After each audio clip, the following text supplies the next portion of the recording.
Assalamualaikum warahmatullahi wabarakatuh. Kami dari kelompok 6 ingin menyampaikan materi tentang audit plan, audit program, audit prosedur, teknik audit, resiko audit, dan audit material.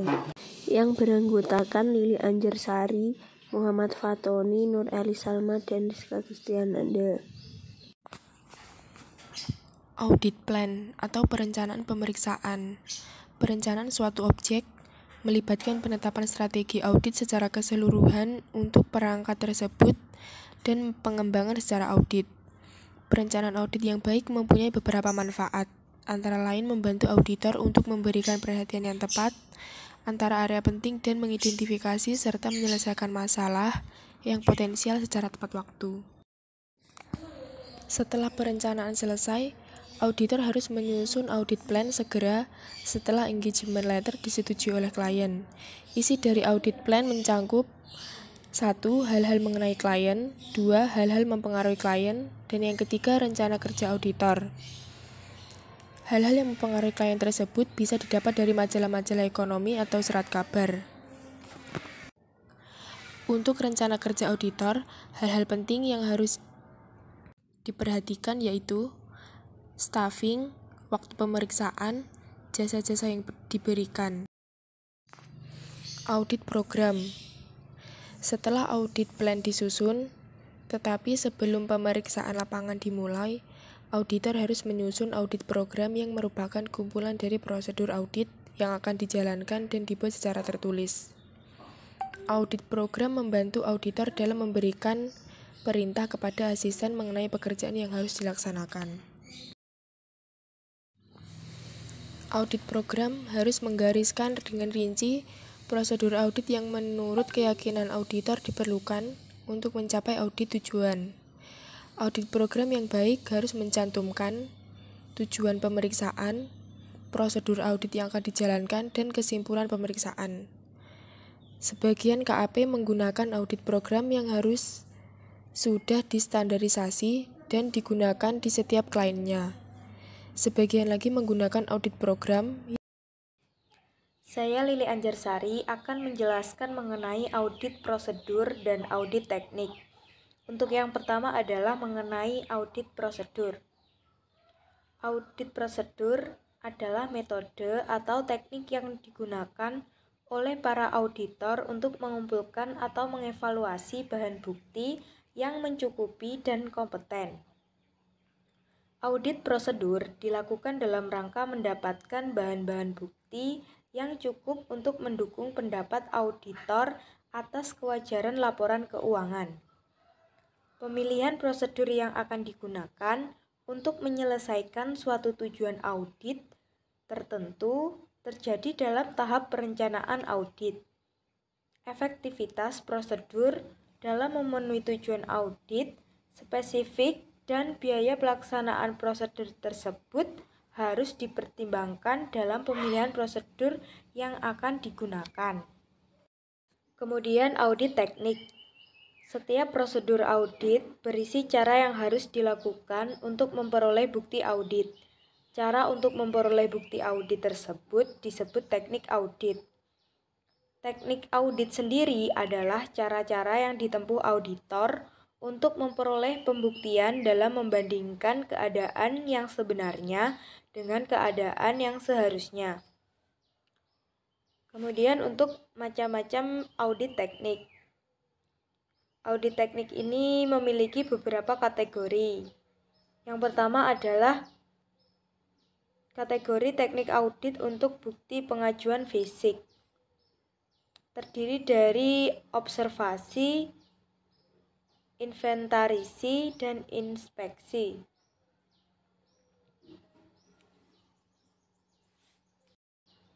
Kemudian untuk kategori yang kedua adalah teknik audit bukti dokumen. Teknik ini dapat dilakukan dengan cara verifikasi, cek, uji tes, routing, cross-routing, vouching, trasir atau yang biasa disebut telusur, kemudian scanning, dan yang terakhir adalah rekonsiliasi. Kemudian untuk kategori yang ketiga adalah teknik audit untuk bukti analisis. Teknik audit untuk bukti analisis sendiri dapat dilakukan dengan cara analisis, kemudian evaluasi, investigasi, dan perbandingan. Kemudian kategori yang keempat adalah dengan teknik audit untuk bukti keterangan, yaitu dapat dilakukan dengan cara konfirmasi dan permintaan informasi.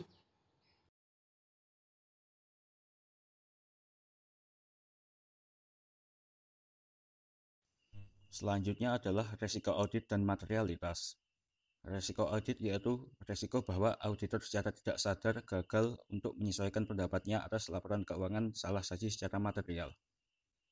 Auditor menyadari bahwa resiko tersebut ada karena beberapa hal, diantaranya ketidakpastian mengenai kompetensi bukti, efektivitas pengendalian internal klien, serta ketidakpastian apakah laporan keuangan memang telah disajikan secara wajar setelah audit selesai.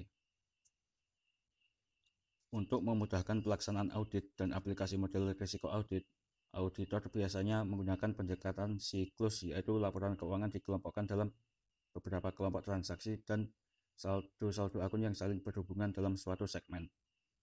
5 siklus tersebut yaitu 1. Siklus penjualan dan petagihan, 2. Siklus pembelian dan pembayaran, 3. Siklus penggajian dan personalia, 4. Siklus persediaan dan pergudangan, 5. Siklus perolehan dan pembayaran kembali modal.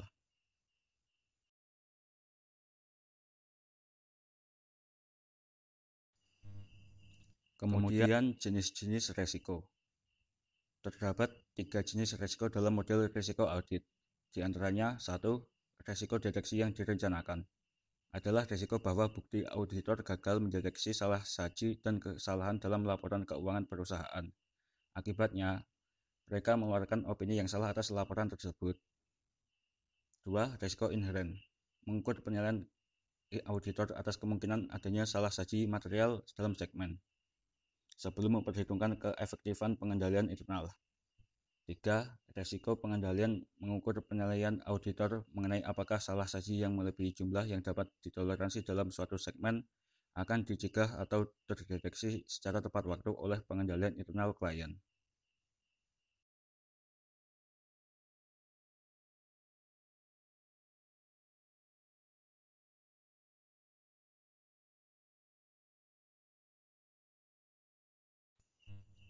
Menilai resiko audit yang dapat diterima. Auditor sebaiknya harus memutuskan resiko audit yang dapat diterima yang tepat bagi suatu audit selama perencanaan audit. Pertama, auditor memutuskan resiko penugasan dan kemudian menggunakannya untuk memodifikasi resiko audit yang dapat diterima. Resiko penugasan adalah resiko bahwa auditor atau kantor akuntan publik akan menderita kerugian setelah audit selesai, meskipun laporan audit tersebut sudah benar. Apabila auditor memodifikasi bukti untuk resiko penugasan, hal itu dilakukan melalui pengendalian resiko audit yang dapat diterima. Beberapa faktor yang dapat mempengaruhi resiko penugasan dan karenanya mempengaruhi juga resiko audit yang dapat diterima. Di antaranya, derajat ketergantungan pemakai eksternal pada laporan keuangan, kemungkinan bahwa klien akan mengalami kesulitan keuangan setelah laporan audit dikeluarkan, evaluasi auditor atas integritas manajemen.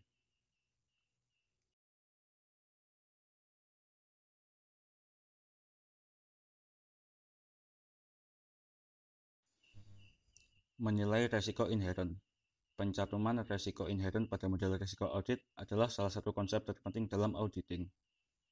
Hal tersebut menyiratkan bahwa auditor harus berupaya memprediksi di mana salah saji yang paling besar dan paling kecil mungkin terjadi dalam segmen-segmen laporan keuangan. Informasi akan mempengaruhi jumlah bukti yang harus dikumpulkan auditor, penugasan staf, dan review atas dokumentasi audit.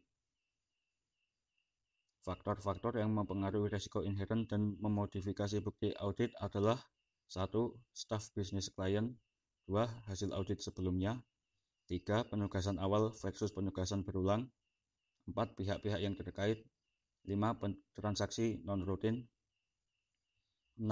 Pertimbangan yang diperlukan untuk mencatat saldo akun dan transaksi dengan tepat, 7. Unsur-unsur populasi, 8. Faktor yang berkaitan dengan pelaporan keuangan yang curang, 9. Faktor yang berkaitan dengan penyalahgunaan aktiva.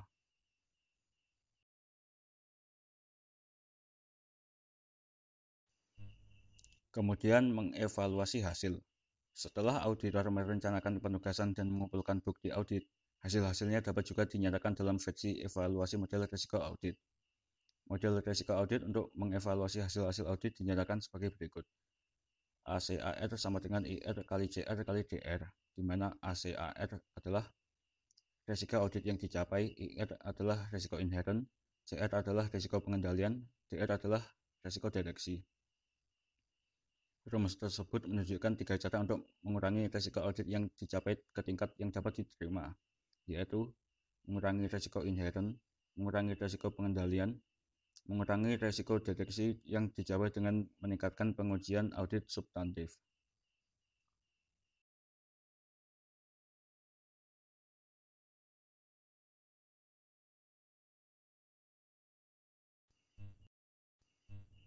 Selanjutnya adalah materialitas. Materialitas adalah pertimbangan utama dalam menentukan ketepatan laporan audit yang harus dikeluarkan. Langkah-langkah dalam menerapkan materialitas adalah sebagai berikut. 1. Menetapkan pertimbangan pendahuluan tentang materialitas. 2. Mengalokasi pertimbangan pendahuluan tentang materialitas ke segmen-segmen. 3. Mengestimasi total salah saji dalam segmen. 4. Memperkirakan salah saji gabungan. 5. Membandingkan salah saji gabungan dengan pertimbangan pendahuluan atau yang direvisi tentang materialitas.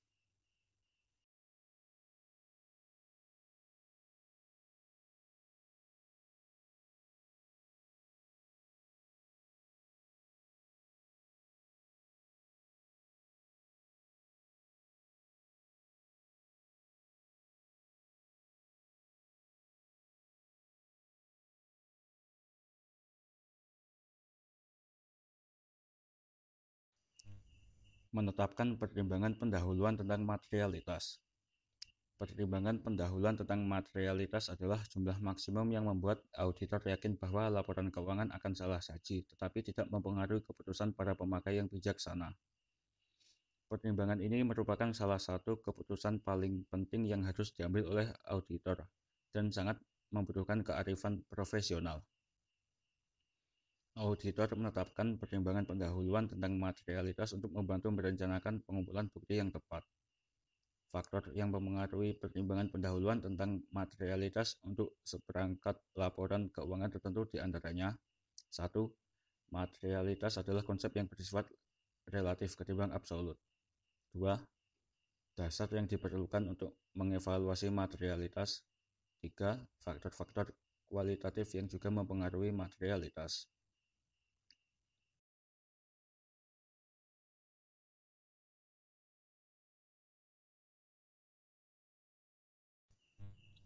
Mengalokasi pertimbangan pendahuluan tentang materialitas ke segmen-segmen, dalam kurung salah saji yang dapat ditoleransi.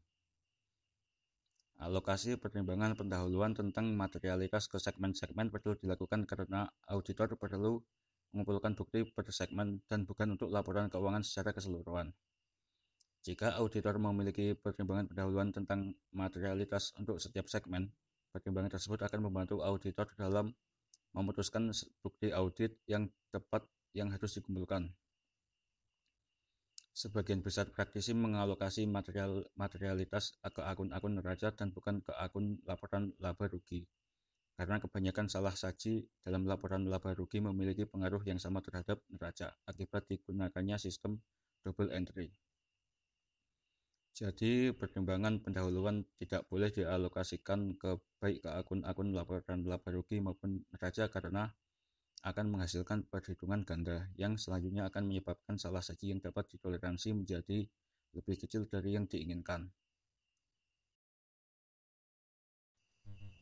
Mengestimasi salah saji dan membandingkan dengan pertimbangan pendahuluan. Ketika melaksanakan prosedur audit untuk setiap segmen audit, auditor membuat kertas kerja untuk mencatat semua salah saji yang ditemukan. Salah saji yang ditemukan dalam satu akun akan dibedakan menjadi 2 jenis, yaitu salah saji yang diketahui atau non-misstatement adalah salah saji dalam akun yang jumlahnya dapat ditentukan oleh auditor. Yang kedua adalah salah saji yang mungkin atau likely misstatement. Terbagi lagi menjadi dua jenis. Jenis pertama adalah salah satu yang berasal dari perbedaan antara pertimbangan manajemen dan auditor tentang estimasi saldo akun. Jenis kedua adalah proyeksi salah saji berdasarkan pengujian auditor atas sampel dari suatu populasi.